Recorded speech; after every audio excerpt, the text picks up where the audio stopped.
We're recording that as a quick introduction. So this is our special, simple, simplistic Torah. No stops, no rules specifically observed. Just Torah for the uninitiated, for simple people who are not afraid to ask questions, and even more so, are not afraid to hear answers or lack of answers for that matter. So we started our first zero lesson last Tuesday, and every Tuesday at 8 o'clock on Israeli time or 1 o'clock American time, we do a little session and we talk about Torah. Very simple things, how we feel about, how we don't feel about it, and whatnot, how the people feel about it. Last time we talked about kind of introduction, and we're studying today, we're studying from the first step from Breshit, 5 books of Moses. We start with the first one, Breshit. And David asked the question last time, well, what is Breshit? And we spoke about the entire Torah is in one word, Breshit. Then David asked the question, well, how come? So my wife had volunteered, Helene volunteered to give us some enlightening input in why the whole Torah is in Breshit. So we let her, without further ado, to say a few words on the word Breshit about the Torah. Okay, well, I hope it'll be enlightening, but hello, Helene. Hi, David. So I don't know. I remember when you ate with us in the sukkah, and I might have even told you this. I'm not sure, but Breshit. What is Breshit? Okay, so it says in the beginning. We go back and we say, what's the beginning? Well, if we go back and we think of the Tzimtzum, where Hashem, God contracted himself so that he could make a world, so to speak, so that he could create a world and everything he created in Breshit. You could say that's the beginning. As far as we're concerned, on who we are, is we're Jews, and we're Israel, the nation of Israel, say, what's Breshit? So the Torah, as you know, it's not like you read the Torah and you see it right there, what it says, the word says this, and it means that, and it says this, and it means that. There's a lot of layers. The word may mean that when you look at it, but then you open the word a little bit, like you peel something, and you're peeling and peeling, and inside of that word is some other level deeper with another meaning. So Breshit, the word Breshit itself, if you look at the Hebrew letters and you look at how the word is put together, let's go back a little bit and think of ourselves and think of what happened with Abraham. That's a Breshit in a way. I mean, that's a Breshit, that's a beginning. So, and that was the beginning for us way back there. So the word in Breshit, if you look at it, you can say, Abraham made a connection with Hashem. That's how we got together. And as you recall, back then, the way to make any kind of agreement was to take an animal and slice it in half. The parts, the covenant of the parts. Yes. So, and as what happened with Abraham, he did that. And in the morning, this is what is called in Hebrew. This is called in the Torah. It's called the Brit Bein HaBetarim. Okay, thank you. Betarim is the pieces of the animal. The part, yeah, the parts of the animal. Right, and what happened in the morning, I guess he saw there was a fire that went between the parts, and this was this enlightenment, that it was true. It was right what he was thinking. So now that's the beginning. That's a Breshit, say. Now we're starting from the beginning of Torah portion. Starting from the beginning of Torah, there's a word Breshit. So how is it spelled? Bet, Resh, Aleph, Shin, Yud, Taf. Breshit. If you open up the word, you start looking into it and you open it up, you see that there's the Bet and the Resh and the Yud and the Taf, right? These two letters. And what does that spell? Brit. A Brit. And if you look inside that little compartment there, you see Aleph and Shin. And what does it spell? Esh. Esh. So there you have the covenant with the fire. And then if you look a little more inside, so you have Aleph, Shin, Yud. Mhm. Abraham, Sarah, and Yitzchak. So when you take that word and you look at the letters and you put it together thinking, what's the beginning? You can start reading. The beginning was first there would the let there be light, and go on and on. But you can also look into it too. What was the beginning? There was another beginning within the beginning that even happened almost before the beginning. So that's what I'm having to say, because I think that's the beauty. That's the beauty of Torah. That's the beauty of Torah. Take, for instance, all right, let's take the word berech, ni. Take the word brecha, which is a pool. And let's take the word a blessing, a bracha. Bracha. Well, we were nomads. We were wandering around. Abraham was really sent all over the place. He there and here, and look, Yaakov here and there.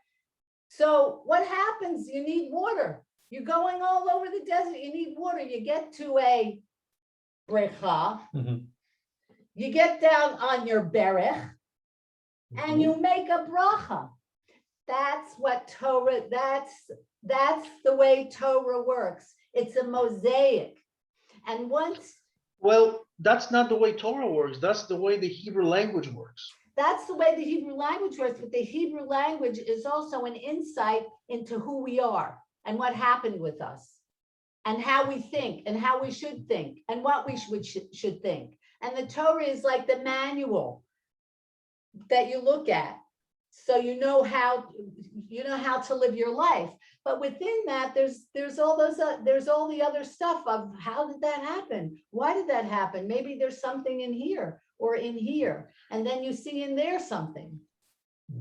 Well, the reason last week we raised the question of Bereshit is because basically, I don't know if you have you seen the video of last week?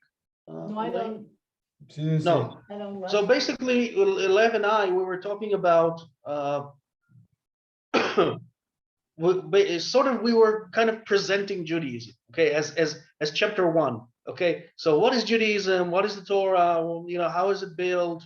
What are the different types of Judaism that exist today?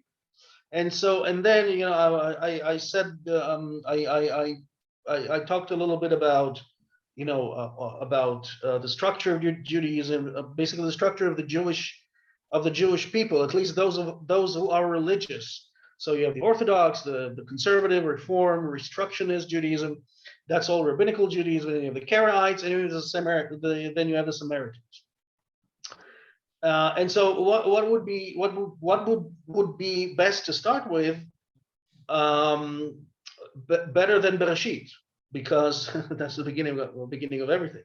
That's, you can say, this is how the Jewish soul begins. It begins with Bereshit, because before Bereshit it was paganism, and the Torah says Bereshit. So it's wiping all of history, all of sort of primordial pagan history. It says that's it.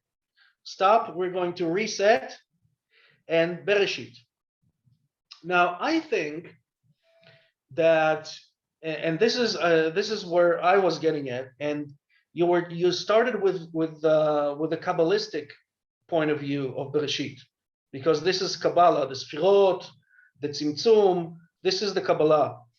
And last week we finished off with me saying talking about the word bara.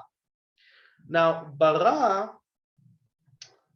is a very, very strange word.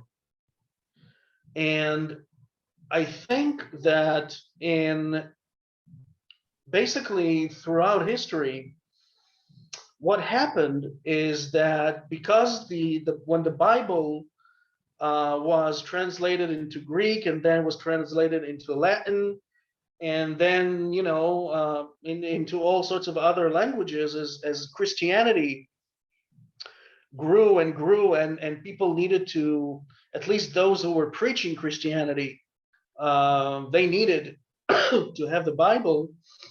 So it was translated to many languages, but basically Greek and Latin. So in the beginning, it's in the beginning of the world. And this is also the beginning of a conflict. The beginning of a conflict between the Bereshit in this book and the Bereshit of the universe. So because it says in the beginning, God created the heaven and the earth. And Rashi in his commentary says, well, the Torah should have begun with the first mitzvah, because the Torah basically, when you take out the story, when you take out all the narratives, the stories of Abraham and Isaac and Jacob, and then the story of Moses and the Exodus and everything, basically what you get, the skeleton, is the mitzvot, is the commandments for the Jewish people. That's the most important thing, because whatever people might believe, okay, so whatever Jews might believe, everyone is if you want to be a part of this nation, this is the things that you have to do. This is the mitzvot. Okay, so my question is this: what do you think about the conflict between science, pure science, 15 billion years of the universe, and what's the beginning of this book? What's your take on it? Do you think there is a conflict? Okay, I don't think there's a conflict, because even for many layers, even a very simplistic layers, the sun didn't get created, and the earth didn't created for a while. There was a first day, then the second day, the third day. By the time the sun and earth come to existence, already several days passed. So if there's no earth that goes around the sun in 365 days to make it a year, and there's no sun, and yet there's only 2 days of creation passed, how long is each day? What's the measurement? We measure the day as the earth. What is a day? What is a day? What is a day according? Yeah.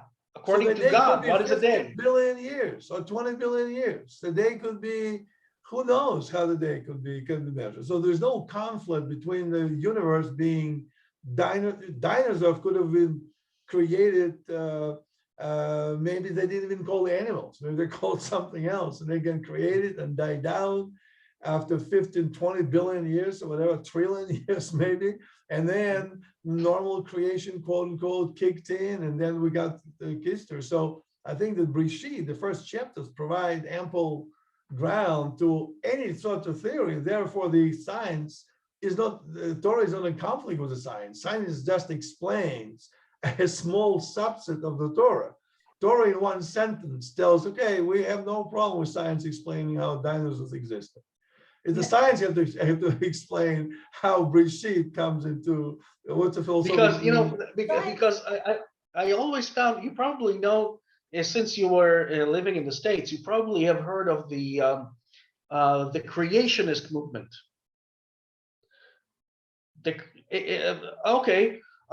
So creationists is basically Christians who were trying to, basically they believe that that the world exists according to the Bible. So we are now in the year 5782. So they say, okay, this is the year of this is how many years the world exists. So what they have tried to do is to take the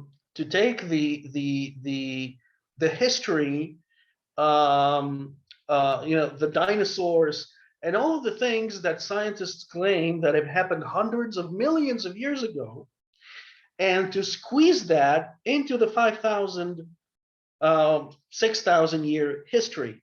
So they say, yeah, there were dinosaurs, because now they cannot say there were no dinosaurs because we have lots of skeletons of dinosaurs. So what do you do with it, right? So so I said, yeah, there were dinosaurs, but they existed, just a couple of days after God created the world, and But the days were so long. it's what they have tried to do, right? What they have tried to do is to take history and evolution and squeeze it into this time frame of the traditional counting of the existence of the world. And so I was just wondering, what do you think about it? I don't know. I mean, I don't know.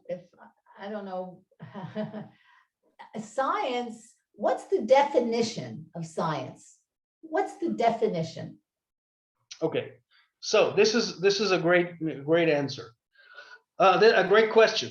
The word bara, okay, the second word in the Torah is bara. So what is bara?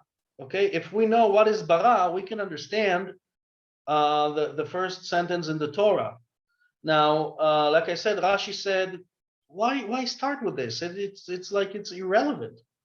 Okay, and we gave the answer last week. I read Rashi's words, and his answer was that basically this entire sort of this entire demonstration of the creation of the world is to basically tell to other nations, if they say, if they read this book, the Torah, and they say to the people of Israel, you are thieves, you are occupiers of a land that was ruled by 7 other nations, and you do not belong in this on this land. So what we should tell them is that nobody rules the land, only God, because this is the earth copyright God 15 billion years ago. So the owner is God, because anyway we are here today, and tomorrow we're gone, but the land is still here and God is still here. So who's the owner? The owner is God, and God is doing whatever he wants with his property. He lets people in, and then they, if they mess with the property, and they do not behave, then he throws them away and lets other people into his property. And if this land is the land that God chose, then he can bring into it anyone he wants. And now he brought us, and he made a covenant with us. That's that's not our fault. That's God's choice. Yeah. Okay. So so bara. Okay. So bara is a word. The many words in Hebrew that finish off with an aleph, right? Bara, bet reish aleph, right? Mhm. Bara. Many words in Hebrew that finish with aleph are actually in Aramaic. It's an Aramaic word. So and so bara in Aramaic, we don't use in Hebrew, though today, especially today, we don't use in Hebrew the way this word was used in Aramaic. But there's another people who still use this word the way it originally was used in its original meaning. And those are the Arabs.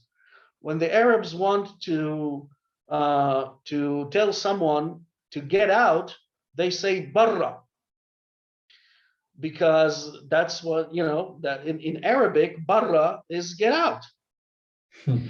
So, and that's what the word meant in Aramaic, get out.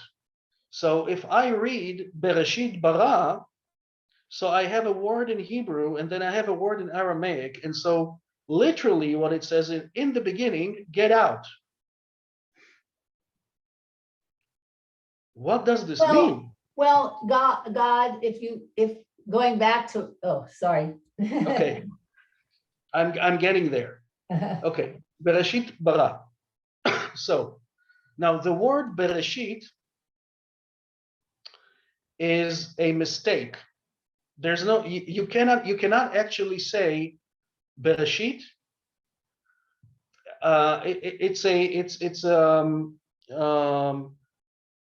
It's a mistake in the language. You should say Barashit, because Barashit is you have bet, and then there should be He Hayediah, which is He Hayediah is ha. In English, it's the word the. The room, the camera, hamatzlema, hacheder. So it should be ba or behareshit, if I wanted to say it correctly. So today we don't really say in Hebrew today bareshit. We say bahatchala, in the beginning. So bereshit, the Torah begins with a mistake. It's a linguistic mistake. It cannot be. But it has to mean something. It has to mean something. So this and then it struck me, where did the theory of the tzimtzum in the Kabbalah came from? And it probably came from the word bara, because the Zohar is all in Aramaic. I didn't read the Zohar. I'm still not there. But the Zohar is entirely in Aramaic. And so those who know Aramaic, they understand the word bara, because you have to understand the words if you want to write commentary on stuff, you want to speak about something, especially if it's a book, then you have to understand what it literally means. So the tzimtzum, so Bereshit bara, okay. Bereshit, and this is again from Rashi. Rashi wrote this commentary before, much earlier, many years before the Zohar. Well, not so many years, just around, I think, 300 years. And Rashi says, Bereshit, there's a very good example of another be. And it says that Vayavod Yaakov Sheva Shanim Berachel. So Jacob worked 7 years for Rachel. Okay, so be, every time in the Torah and presumably in the Bible, every time you have be and a name of a person, or be and some kind of how would you call it? Let's say a nation, an object, a subject, an object, or Be Israel. It means for. So be is not a mistake. Be is for. so in Bereshit, it will be so Bereshit bara, for the Reshit, get out. For the Reshit, get out. So according to what you just said, Helen, this could be the tzimtzum, because God took himself out from a space in the universe to create the world for his people. Because what Rashi says is that Bereshit, Reshit Tvu'ato. The Reshit Tvu'ato means his crop. the beginning of his crop. And so when we think also, when I think about what they say about the Big Bang, you probably have heard about the Big Bang. It's Creation of the the universe. it's the science, yeah, it's the scientific it's the scientific standard today for the beginning of the universe, if you can even describe the beginning to the universe. The Big Bang is basically a huge bang. It's a huge explosion that took place 14.5 or 15 billion years ago, give or take 500 million. It doesn't matter. And the Big Bang. And so, if you try to imagine this mega event,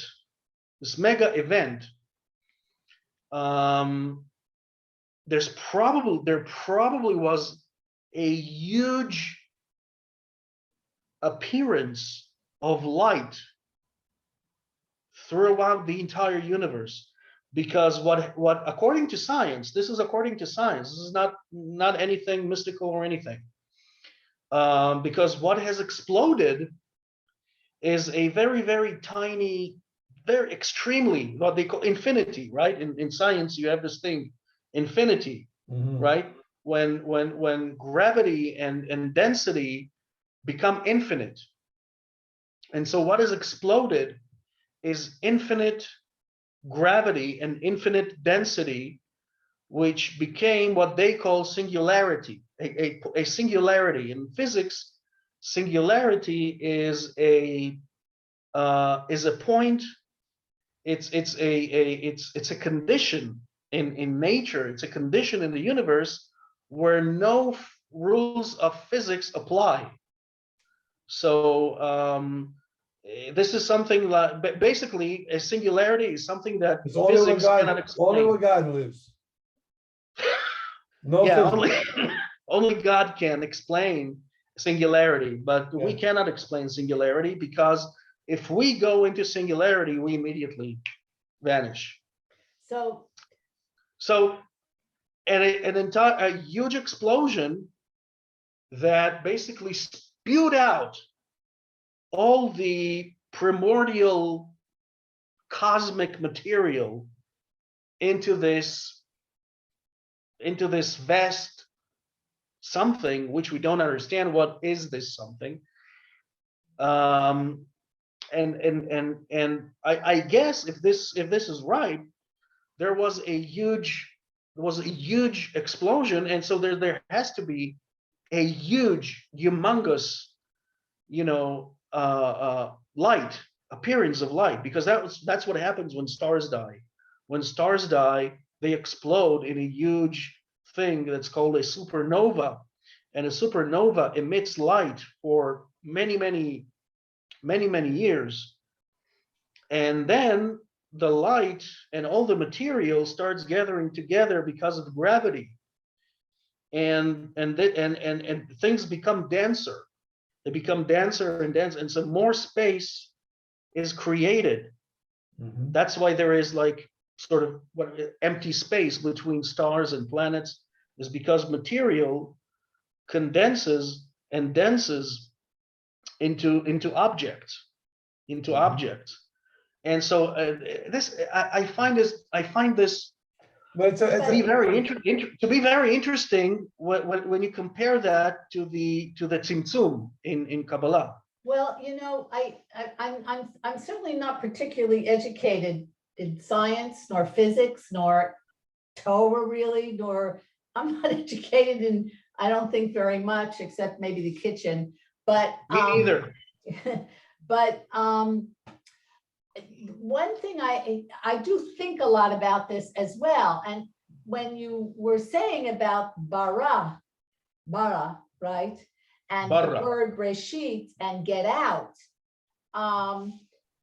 also came to mind that, Hashem said to Abraham, get out, Go away Yes. from your family, go away from this, go away from everything that you know, and I'll show you a place, right? I'll take you basically. Yes. So that all also kinds of fits into that. That's when you were talking, I mean, that's kind of what came to my mind about getting out. But also when you're talking about science and meteors or Stars. light, yeah, Cosmic- cosmic events. even the creation theory or whatever, where they're Mhm. trying to squish everything into the Yes. 6,000 years. What really, you can talk about that, but what's time? I mean, if you say out of time is this, what's really time? Science is sort of, to me, like the clock. When you see a clock and you look at it, you say, oh, it's 3 o'clock in the afternoon. Oh, it's 1 o'clock in the afternoon, 8 o'clock in the morning. But what is that? I mean, is that time? I mean, that's the clock. Yes, the clock. But is it time? So, I mean, we have to, in order to live in some sort of pattern of consistency and maybe structure, we have these we have a clock, we have whatever it is. That's science. That's science. But even then, it's only now. But before, when, like David's saying, when the first creation happened, the point in singularity where something existed there, that's God. But physics of our world didn't exist. So that's a connection with science. And according to science, science itself says that in the singularity, there was no time. So well, time no time. Time is just, to me, I don't know what it is, but it's, to me, energy. It's energy. It's energy. I don't know how else to think of time, and even of God. Well, but it's a certain sort of that's a particular energy, a very particular energy, which you actually can grasp, but can't really hang on to. You know what I mean? If you hung on to it too much, poof. I mean, well, nobody can explain it. But religious people and non-religious science, religious can't explain it. It just simply because well, the reason I'm asking these questions is because when I talk to religious people, when at least most of the people that I know, okay, around the environment that I live in, which you also know because you just moved, but you know the neighborhood, because I will use what the Rambam said, because so nobody says that I am trying that I am some kind of a fancy pants. The Rambam said, stories are for simple people.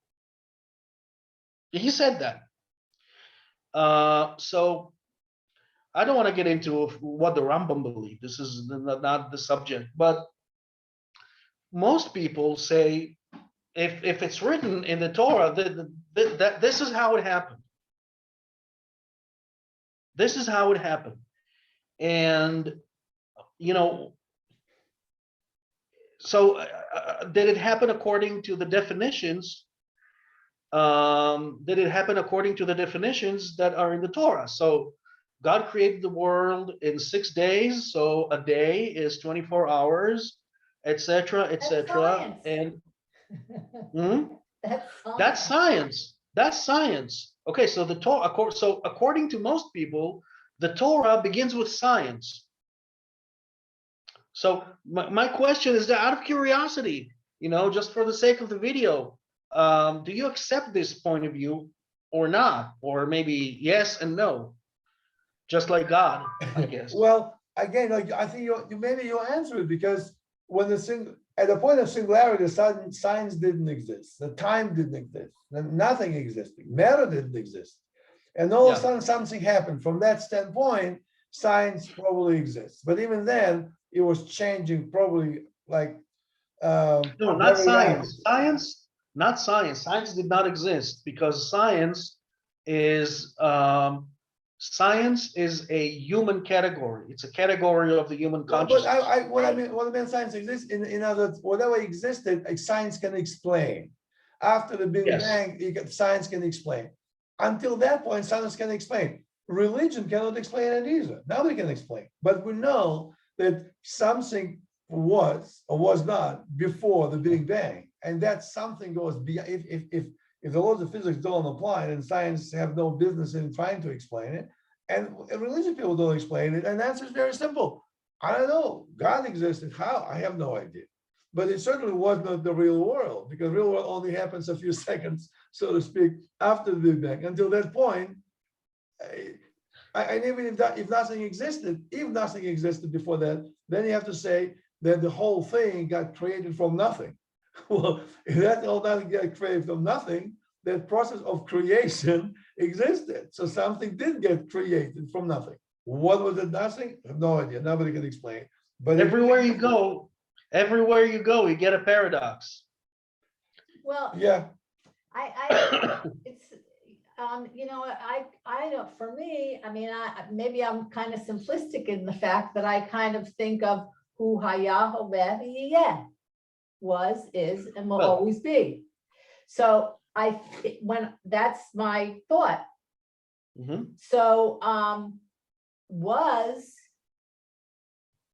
I mean, what can I say? Was then Breshit, was Tziltzum, what, you know, but I believe was, is, and I see it around me and I feel it around me, and the world to come, I don't know. It will be there, you know? well, and again, this is So it's a kind of, for me, it's a kind of energy thinking, a form of an energy thinking, not a form of a scientific thing. And Torah gives me, thank God, some kind of parameter to live my life by, so that I'm not just a flake and flaking around and just thinking. You know what I mean? There's things that I realize I can do to make all of that a little digestible and tangible. So that's kind of, I don't know how, you know, very simplistic kind of way of looking at it. connecting this to the Talmud, like Talmud would say, you have to ask questions from the very beginning to the end. Everything is subject to question. You can question. It says from beginning to end, which Talmud says, well, if it says from beginning to the end, you should ask questions. That means before the beginning and after the end, you shouldn't ask questions. Which means we really can. In my younger days, I was interested in the subject, and I'm sure it's probably a fascinating subject to a lot of people. How did it happen? How did it happen? I personally, I came to a point, it really doesn't bother me very much, because I came to the conclusion that nobody can explain it. How can you explain what's a zero dimension universe existed in singularity? I can't understand. But once you go from Breshit into Noah, Lech Lecha, Toldos, Chayei Sarah, Toldos, so that then it becomes a little bit more tangible, something I can relate to.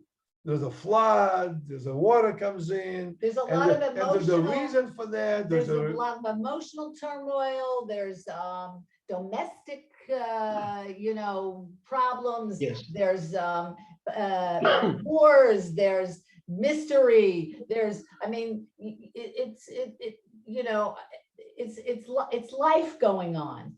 Yes. Basically, it's And life those going are, on. yes, those are human things that humans can understand. Yes. Yeah. And you can understand that, and then once you have a narrative, and it doesn't matter right now whether this narrative is history or not. It doesn't matter right now. But once you have a narrative, you can attach like rules for life, which is what the Torah is doing.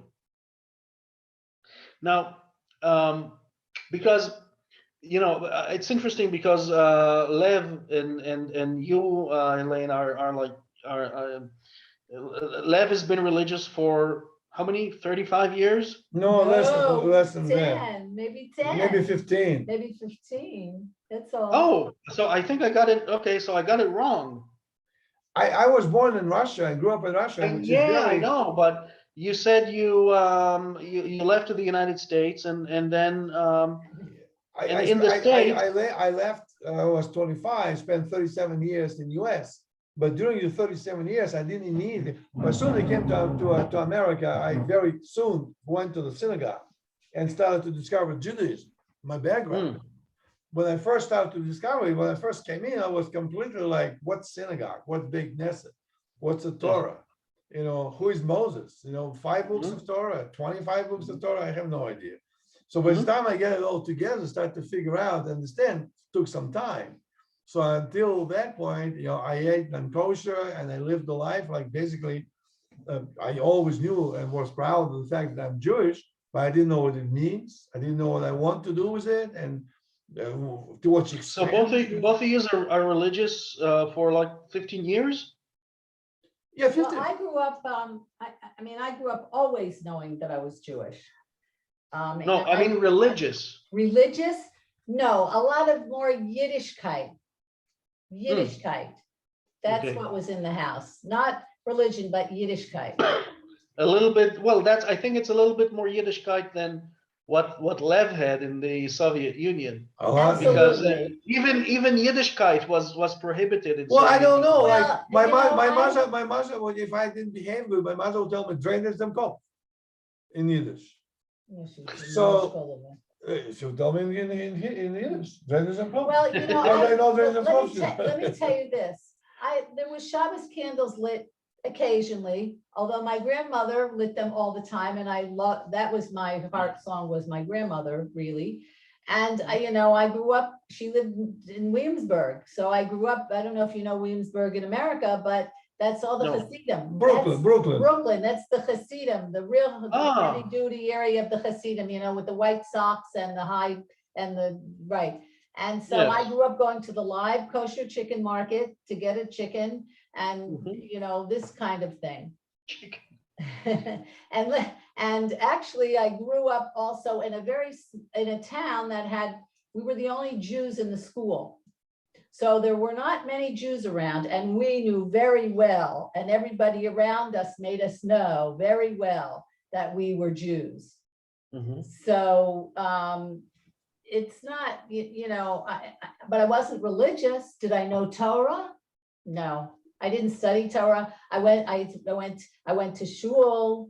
I had Hebrew school 3 times a week after school, you know, to learn the Hebrew language. But I, you know, would you Torah? Really didn't know much. I didn't even see Torah until I came to America. I didn't even know how it looks. I probably saw in Russia probably New Testament, which includes Old Testament, New Testament, because at least Christianity was not banned as much as Judaism was. So it was easy at least to come across the book that was the New Testament. But all my friends, most of my friends were Jewish. We were very proud of the fact we're Jewish. And we didn't know why we're so proud of being Jewish, but we just were.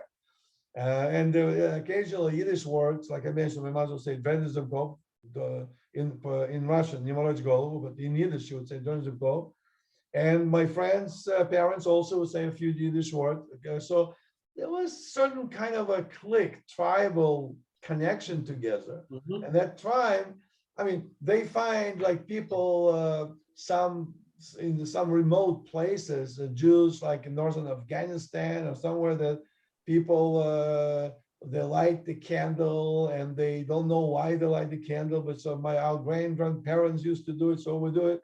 So we didn't quite have that completely disappeared, but we knew there were Jews, and Torah existed in Russia secretly. But I started to discover it only when I came to America and started going to synagogue, and little by little, more interested. Initially, my interest was in this esoteric things, how almost philosophical, Hegel, you know, Aristotle, you know, creation of the world. Do I exist? Only thinking I exist, you know, do I exist?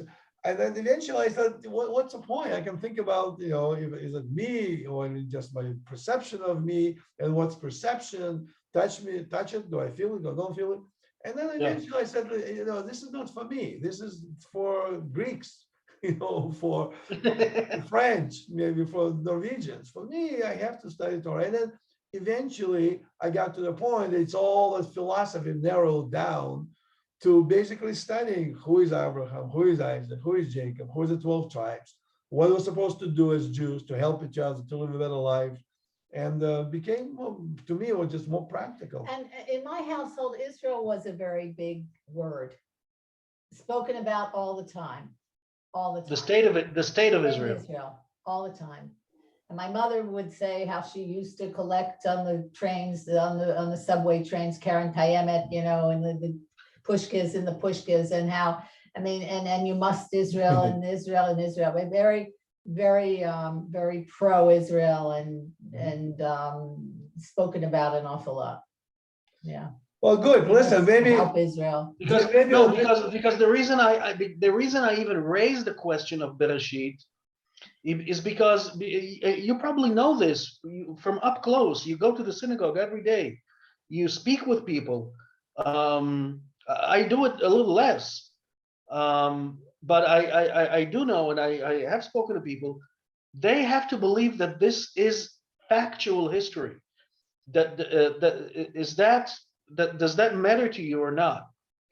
Well, I think it's factual history, but within the facts, there are other things happening. In other words, it's true. It's true. Because there was basically light, they and then say there was darkness, the and it was world, separated, but 24 hours? I don't, that doesn't, I don't know if that. no. They say the world, like most average religious people say, okay, the world does exist only for 5,782 years. And if it's not, then I cannot be religious.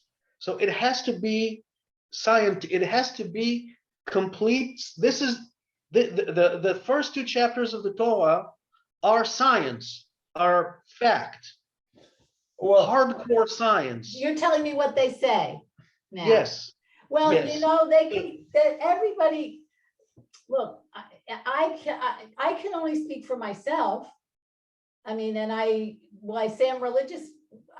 Am I religious? I believe in Torah. I want to live a Torah life. Am I religious? I'm kosher. you know what I mean? I guess you'd say I'm religious. But Yes. my thoughts, I think a lot about God. Every day, I think a lot about God in every which way. Yeah. Now, when I say was, is, and will always be, was. Breshit, we have Breshit right there. You said it's all facts. Maybe he's not telling us what was going on. You know what I mean? Before whatever it was decided to get this all out. I have no idea. I don't know. Listen, there's things we don't know about people in the Torah. We don't know their life. What happened for these so many years? We only hear about them now when they did this. What were they doing a few years ago before that? What happened? You know what I mean? I don't hear much about. For me, I can only say that, like you said, facts.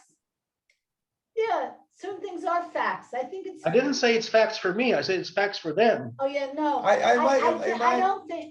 think that there's more behind something that's facts. I can't look at the Torah as that's, like I said, was, is, and will always be.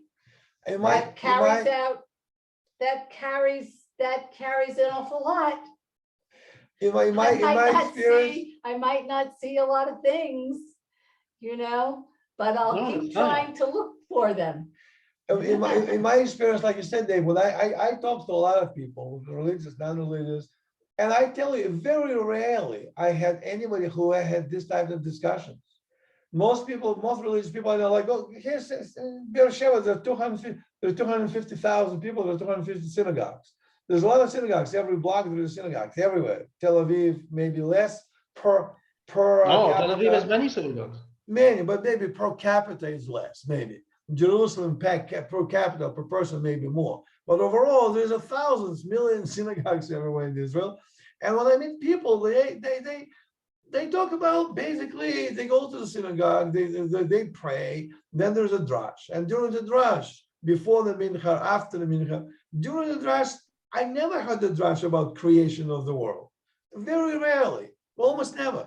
Mostly drash will be very specific, holidays are coming, and when you go here, you have to toivel the glass, you have to hold it with the right hand or with the left hand, put it under water, say bracha, and if you don't say it often in 5 seconds, you have to repeat it, and in 6 seconds, they talk about technicalities, how to do it.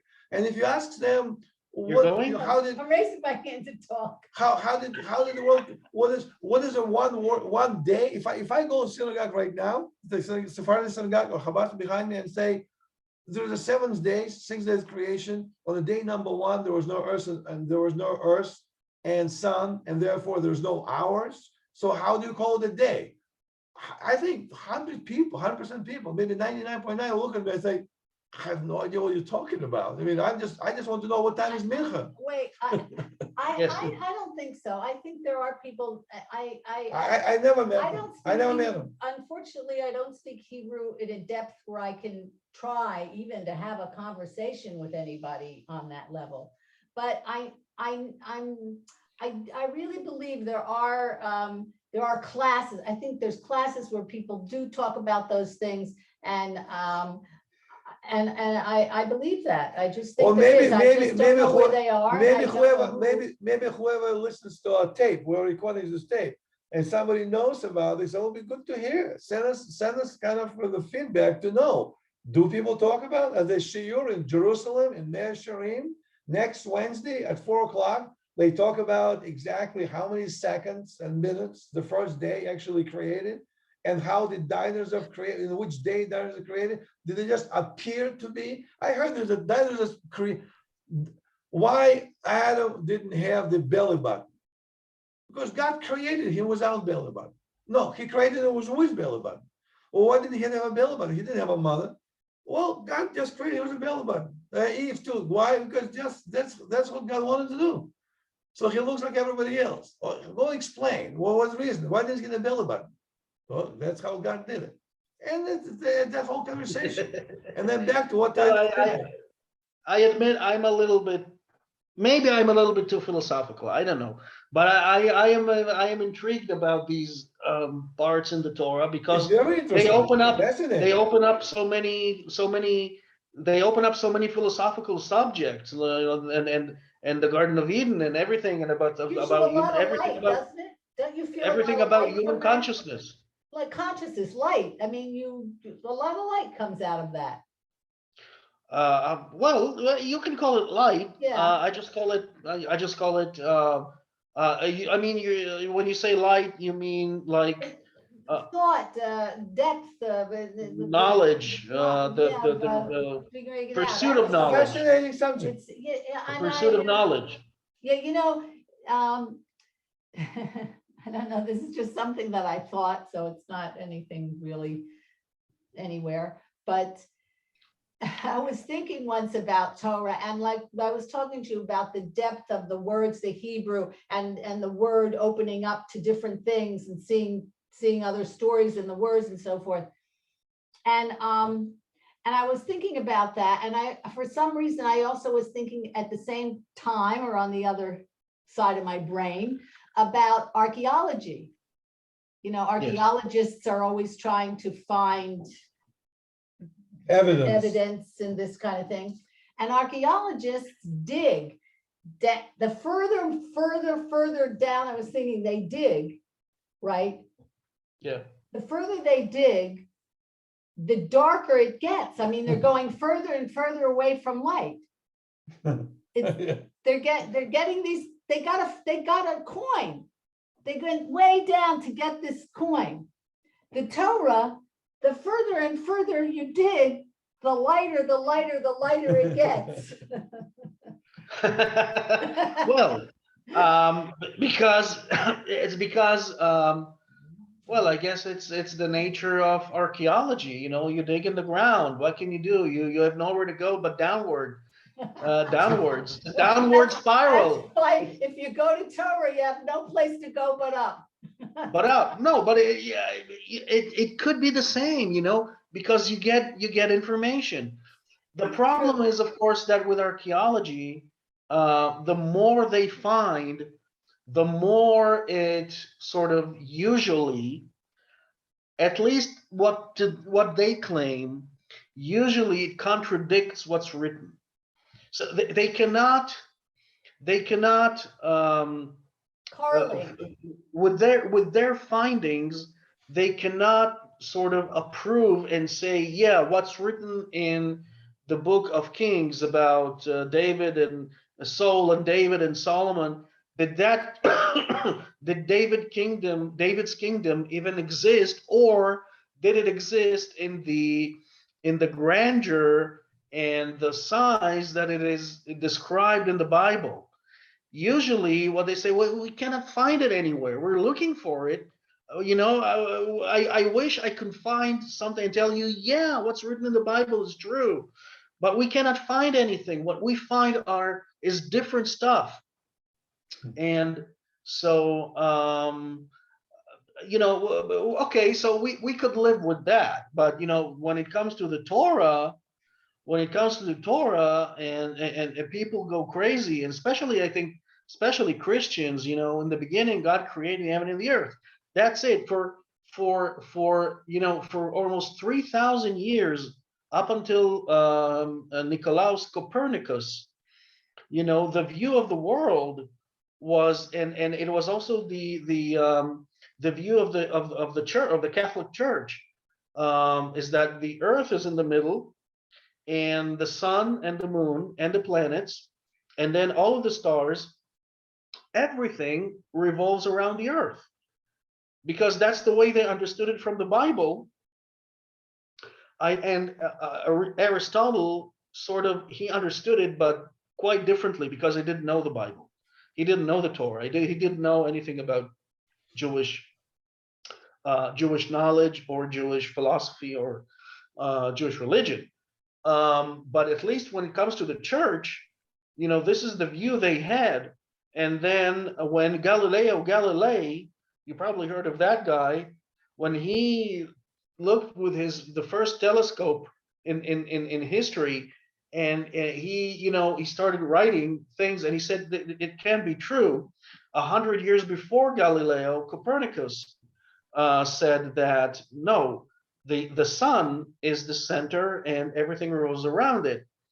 And they put Galileo in prison for that. They put Galileo in prison. Oh, I have somebody knocking on the door. Okay. They put Galileo in prison for that. So that was science. That was science. That was the first chapters of the Bible are science. That's it. Amazing. Listen, this is so amazing. Well, let's to be continued. If anyone listening to our tape wants to comment, of course, we're all very fascinated with it. Next week, every Tuesday at 8 o'clock in Israeli time, 1 o'clock US time, and anything between, please zoom in. What's our coordinates? I have to I have to answer the door. I'm sorry. Okay, well, David, we're done for the day. Let's Shavua Tov, and let's stay in touch, and we'll talk more next Tuesday. Thank you. Thank you.